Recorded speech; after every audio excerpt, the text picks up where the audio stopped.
Welcome. We're back with another episode of Coffee with April. This time, we want to share our philosophy and thoughts on purchasing. Right now, we see a lot of comments, a lot of discussions going on regarding transparency reports when it comes to green coffee, and just overall approach and ideas. And what I want to do is share what we do here at April. So, pretty simple.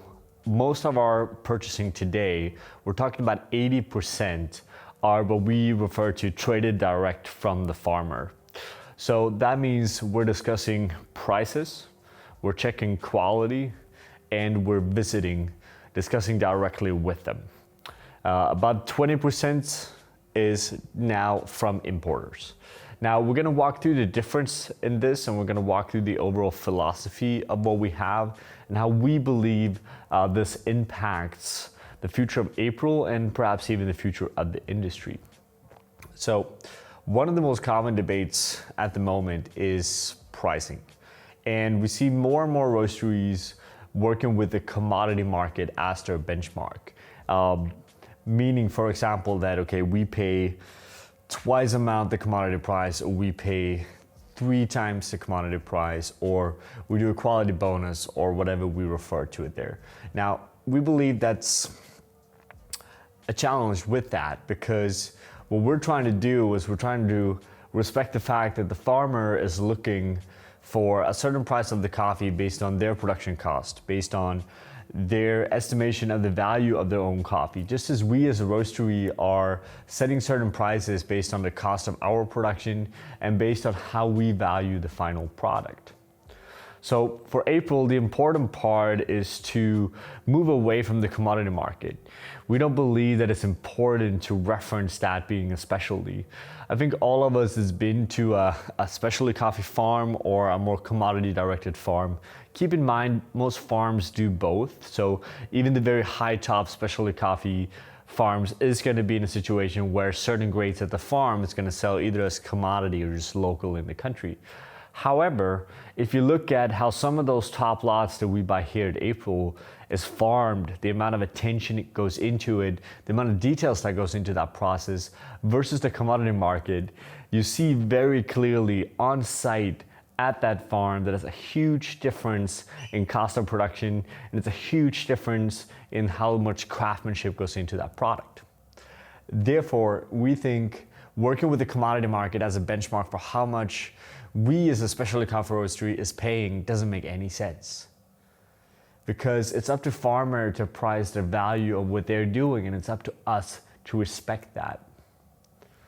Long story short, in April we pay what the farmer is asking for.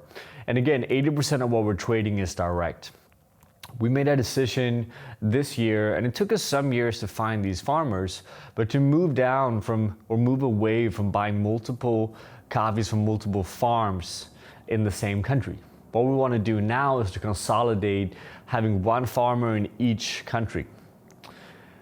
We're not perfect yet, but that's what we're striving for, and that's what we want to do. And the reason for that is because we're increasing the volume we're purchasing from one single farmer, which sure enough adds a bit of risk to us as a roastery, but it creates a lot more value for the farmer. And that's our long-term objective to do here. So we believe that sustainable purchasing is about, first of all, one, respecting the farmer in the sense that you pay the farmer what the farmer is asking for. Now, if you believe that that farmer is asking for too much and their production is not living up to the quality that they want, instead of trying to push the price down, choose another farmer. It's about finding a process where you can work with people that you trust and you believe share the passion that we have for quality. And that's the kind of farmers that we identify here at April. And when we do that, our relationship becomes very easy. So prices are discussed in the sense that we're trying the different lots from every single season. And before the harvest is, we've already basically handed in these are the volumes we're looking for, and these are the varietals or processings we are looking for. And we're committed to purchase that regardless of quality. Now, with that, the farmer will basically give us a price, and the farmer will tell us, okay, so we're gonna pay X amount for this kilo of coffee. And our process is very simple. We say yes, and we pay it.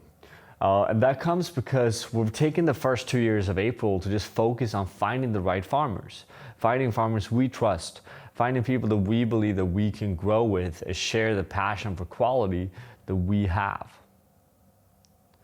Now, to make this process even more interesting, because we're a small roastery, and being a small roastery sometimes puts you in financial constraints.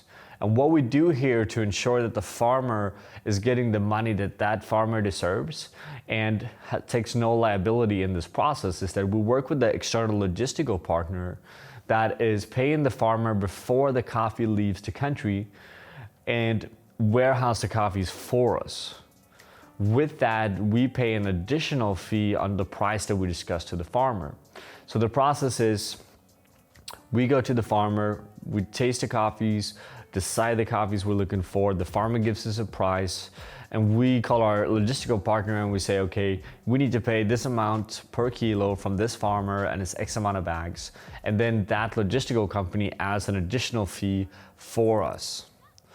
This frees up our cash flow, which allows us to invest more in improving our coffee quality. But most importantly, it also puts the farmer in a position where he will always get paid up front. So it's a win-win situation for all of us, which is really helpful and very important in terms of growing. And with that, our relationships are going to get a lot stronger as well.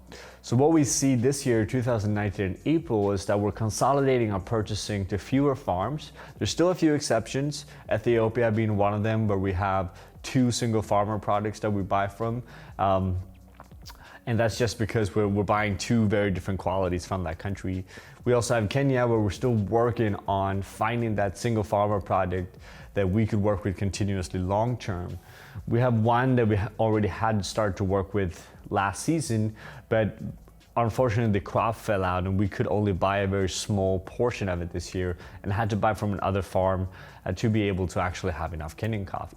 So it's not perfect, but that's what we're striving for. But most importantly, I think we as an industry within specialty coffee needs to stop coming up with excuses in terms of pitching that I'm paying a certain price and we're still better than the commodity market. Of course we're better than the commodity market because the work that the farmer goes into our coffees is way, way better. It's on a much higher level, it's a lot more details, it's a lot more work that goes into that coffee. We shouldn't use the commodity market as an excuse to pay less for coffee. The average buying price to the farmer in April case is at 10 euros a kilo at the moment, which is one of the highest purchasing prices you will find at any given roastery. And the reason for that is because we believe in the farmers that we work with.